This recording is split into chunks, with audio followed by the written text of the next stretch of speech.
Hello everyone, welcome to my YouTube channel associate learning. तो आज हम पढ़ने वाले हैं प्रयोजनवाद यानी प्रैग्मेटिज्म। ठीक है, तो ये जो हम पढ़ रहे हैं वो एमएड एंट्रेंस एग्ज़ाम जो हमारा होने वाला है, जिसके फॉर्म अभी फिल किए जा रहे हैं। अगर आपने अभी तक एमएड एंट्रेंस का फॉर्म नहीं फिल किया है तो जाकर के पहले फॉर्म फिल कर लें, उसके बाद आप अपनी पढ़ाई शुरू करें। तो आज हम पढ़ेंगे प्रैग्मेटिज्म। इससे पहले हमने आइडियलिज्म और नेचुरलिज्म को कंप्लीट किया है। आई होप आपको समझ में आया होगा। आज हम देखेंगे प्रैग्मेटिज्म के बारे में। तो चलिए शुरू करते हैं हम अपना लेक्चर। वीडियो को शुरू करने से पहले अगर आप चैनल पर नए हैं तो चैनल को सब्सक्राइब करें, बेल आइकन को प्रेस करें। आप हमारे टेलीग्राम चैनल से ज्वाइन कर सकते हैं।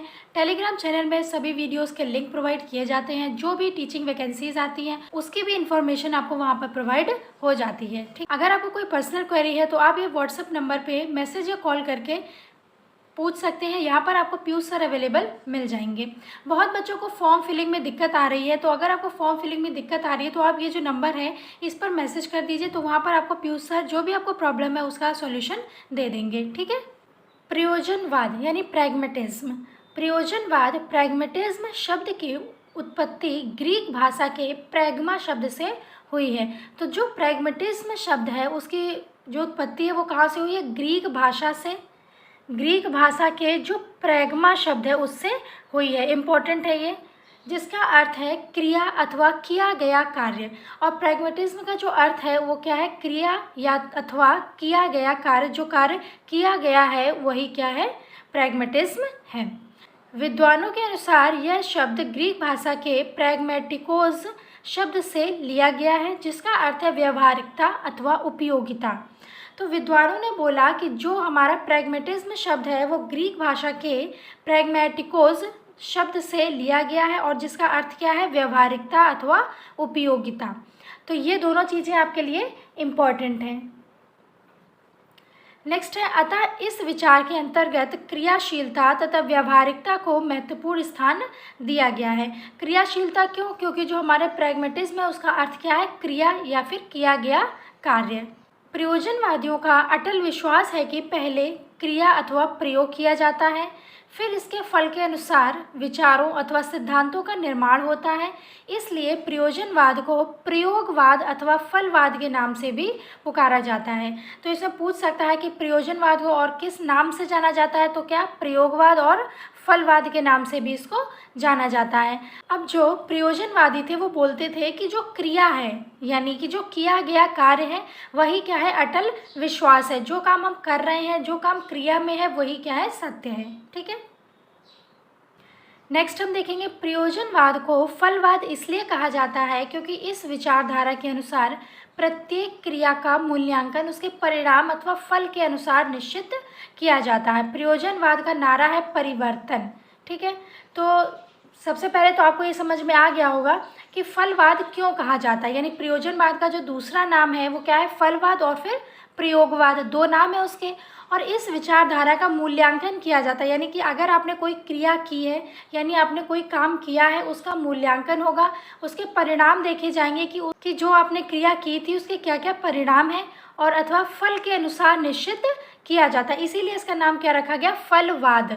यानी आप कोई क्रिया करेंगे उसका जो फल मिलेगा, इसलिए उसका नाम रखा गया फलवाद। प्रयोजनवाद का नारा है परिवर्तन। तो प्रयोजनवाद में बोला गया कि अगर आप कोई क्रिया करेंगे तो क्या होगा? आप में परिवर्तन आएगा, आप कुछ ना कुछ सीखेंगे और वो जो क्या होगा उसको बोलेंगे परिवर्तन। ठीक है। अतः प्रयोजनवाद का दावा है कि सत्य सदैव देश, काल तथा परिस्थिति के अनुसार बदलता रहता है। तो जो प्रयोजनवाद है वो बोलते हैं कि जो सत्य है, ठीक है, जो सत्य है वो सदैव क्या है? चेंजेबल है। वो परिस्थिति के अनुसार बदलता रहता है, देश के अनुसार, काल के अनुसार, परिस्थिति के अनुसार जो सत्य है अकॉर्डिंग टू प्रयोजनवाद वो बदलता रहता है। मगर जो आइडियलिज्म थे वो बोलते थे कि आध्यात्मिक वर्ड ही सत्य है, और जो नेचुरलिज्म थे वो क्या बोलते थे? जो भौतिक वर्ड है और फिर क्या प्रकृति है वही क्या है? सत्य है। आई होप आपको समझ में आ रहा होगा। अगर समझ में आ रहा हो तो वीडियो को शेयर करें, लाइक करें। नेक्स्ट है, प्रयोजनवाद को प्रयोगवाद यानी एक्सपेरिमेंटलिज्म इसलिए कहा जाता है क्योंकि योजनवादी केवल प्रयोग को ही सत्य की एकमात्र कसौटी मानते हैं। यहाँ पर क्या होगा? प्रयोजनवाद। ठीक है, प्रयोजनवादी। तो जो प्रयोजनवादी हैं वो बोलते हैं कि अगर आप कोई प्रयोग करेंगे, कोई एक्सपीरियंस लेंगे, कोई क्या करेंगे, एक्सपेरिमेंट करेंगे, तो वो क्या है, सत्य होगा। ठीक। मानव अपने प्रयोगों तथा अनुभवों के द्वारा इन सब की खोज करता है, अतः केवल वही बातें सत्य हैं जिन्हें प्रयोग के द्वारा सिद्ध किया जा सकता है। अगर हम कोई प्रयोग कर रहे हैं, यानी अगर हम कोई भी टेस्ट कर रहे हैं, तो वो टेस्ट जब तक सत्य नहीं होगा, जब तक उसका पूरी तरीके से बात सिद्ध नहीं हो जाएगी कि अगर ये चीज़ हुई है तो कैसे हुई है, क्यों हुई है, जब तक ये चीज़ सिद्ध नहीं हो जाएगी, प्रयोजनवाद के अकॉर्डिंग वो चीज़ सत्य नहीं है। प्रयोजनवादियों का यह भी विश्वास है कि जो विचार अथवा सिद्धांत कल सत्य था, यह आवश्यक नहीं कि वह आज भी सत्य ही हो।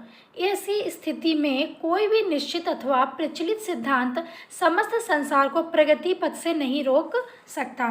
जैसे कि आपने देखा होगा, जो चीज़ें पहले सत्य थी, आज जो साइंस है, आज जो एक्सपेरिमेंट हो रहा है, वो चीज़ उनको क्या है, असत्य घोषित कर करके, और जो अब खोज हो रही है उनको सत्य मान रहे हैं। तो ये क्या है कि जो हमने कल सत्य माना है वो आज असत्य भी हो सकता है। यानी कि जो प्रयोजनवाद है वो बोलते हैं कि जो चीज़ कल सत्य थी, हो सकता है कि वो आज सत्य ना हो। ठीक है। तो आपको ऐसे पढ़ना है कि देखिए, जो हमारा आइडियलिज्म थे, जो हमारा आदर्शवाद था, वो कहते थे कि जो आध्यात्मिक वर्ड है वही सत्य है। ठीक। और जब हमारा नेचुरलिज्म आया तो उन्होंने बोला कि प्रकृति जो है वही सत्य है, जो हमारे भौतिक दुनिया है वही सत्य है, मनुष्य जो खोज कर रहा है, मनुष्य एक इम्पॉर्टेंट प्राणी है। ठीक है। और जो प्रयोजनवाद है वो बोलते हैं कि जब तक हम कोई खोज करते हैं, उसका हम एक्सपेरिमेंट नहीं कर लेते, तब तक हम उसको सत्य नहीं मानेंगे। नेक्स्ट है, अतः प्रयोजनवाद आदर्शवाद की भांति पूर्व निश्चित तथा प्रचलित सिद्धांतों के अनुसार चिरंतन आदर्शों तथा मूल्यों के अस्तित्व को स्वीकार न करके प्रत्येक निश्चित दर्शन का विरोध करता है, तथा इस बात पर जोर देता है कि केवल वही आदर्श तथा मूल्य सत्य हैं जिनका परिणाम किसी देश, काल तथा परिस्थिति में मानव के लिए व्यवहारिक, लाभदायक, फलदायक तथा संतोषजनक हो। यानी कि जो प्रयोजनवाद है वो बोलता है कि वो परिस्थिति जहाँ पे मानव का फायदा है, वही चीज़ क्या है, सत्य है। प्रयोजनवाद के प्रमुख प्रवर्तक, जो उनके प्रमुख प्रयोजनवाद के जो प्रवर्तक हैं वो कौन कौन से हैं, ये इम्पॉर्टेंट है। तो सबसे पहले है C.B. Peirce, William James, Schiller तथा जॉन डुई। तो ये सभी क्या है, प्रयोजनवाद के प्रवर्तक हैं। ठीक है।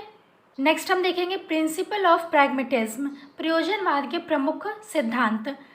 सबसे पहले है सत्य की परिवर्तनशील प्रकृति, यानी चेंजिंग नेचर ऑफ ट्रुथ। तो प्रयोजनवाद बोलते हैं जो सत्य है वो परिवर्तित होता रहता है। ठीक है।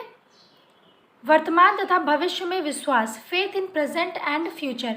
वर्तमान में जो चीज़ें सत्य थी, जरूरी नहीं कि भविष्य में भी वो चीज़ें सत्य हो, वो चीज़ें बदल भी सकती हैं। सत्य का निर्माण उनके फल से होता है।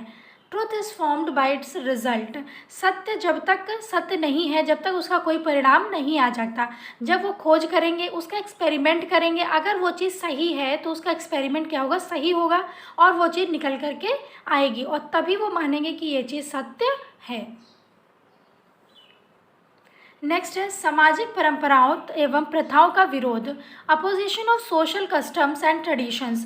तो जो प्रयोजनवादी हैं वो जो परंपराएं हैं, प्रथाएं हैं जो पहले से चली आ रही हैं, उनका विरोध करते हैं। ठीक है। नेक्स्ट है लचीलापन में विश्वास, फेथ इन फ्लेक्सिबिलिटी। सबसे इम्पॉर्टेंट है ये कि जो प्रयोजनवाद है वो फ्लेक्सिबिलिटी पर क्या करते हैं, विश्वास करते हैं, क्योंकि वो कहते हैं कि जो चीज़ें ज़रूरी नहीं कि कल जो सत्य थे वही आज भी सत्य हो, वो असत्य भी हो सकती हैं, और अगर हम उसकी खोज करेंगे, हम उसके एक्सपेरिमेंट करेंगे, अगर वो चीज़ सत्य होगी तो वो निकल करके आ जाएगी। तो फ्लेक्सिबिलिटी इसमें सबसे इम्पॉर्टेंट है। याद रखिएगा कि प्रयोजनवादी जो है वो फ्लेक्सिबिलिटी की बात करते हैं, मगर जो नेचुरलिज्म है, जो हमारे आइडियलिज्म है, वो फ्लेक्सिबिलिटी की बात नहीं करते हैं। ठीक है। नेक्स्ट हम देखेंगे मेथड ऑफ टीचिंग, शिक्षण विधियाँ, सीखने की उद्देश्यपूर्ण प्रक्रिया का सिद्धांत, principle of purposive process of learning.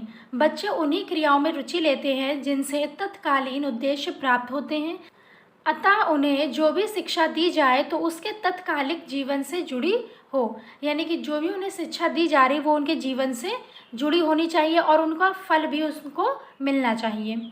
अनुभव द्वारा सीखने का सिद्धांत यानी principle of learning by experience.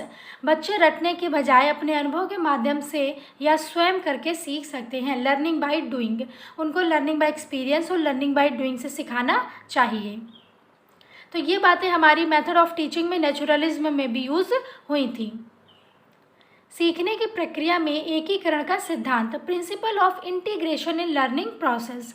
अतः संबंधित करके पढ़ाना शिक्षक की सबसे अच्छी विधि है, यानी इंटीग्रेट करके, एकीकरण करके, चीज़ों को जोड़ के उसको पढ़ाना चाहिए। उसके घर से, परिवार से, उसके आप जो उसका वातावरण है उससे चीज़ों को जोड़ करके अगर आप पढ़ाएंगे बच्चे को तो उसके ज़्यादा समझ में आएगा। ठीक है, नेक्स्ट है हमारा योजना पद्धति यानी प्रोजेक्ट मेथड। किलपैट्रिक योजना पद्धति के अंतर्गत शिक्षक बालकों को कुछ योजनाएं उपलब्ध कराते हैं। जो योजना पद्धति है वो उसके कौन है? जनक किलपैट्रिक। ठीक है, प्रोजेक्ट मेथड किलपैट्रिक ने दिया है। सबसे इम्पोर्टेंट यहाँ पर ये भी हो जाता है, उनका मार्गदर्शन करके उन कार्यों का निरीक्षण करता है। ठीक है, नेक्स्ट है समस्या समाधान विधि, प्रॉब्लम सॉल्विंग मेथड। बच्चा समस्याओं का हल सक्रिय रूप से स्वयं के अनुभवों के माध्यम से खोजता है।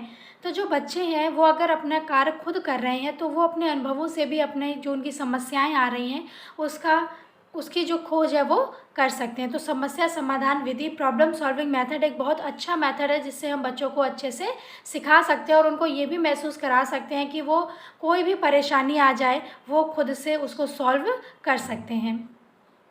तो आज के लिए इतना ही रखते हैं। जितनी भी चीज़ें प्रैग्मेटिज्म में इम्पॉर्टेंट थी वो मैंने सभी आपको बता दी हैं।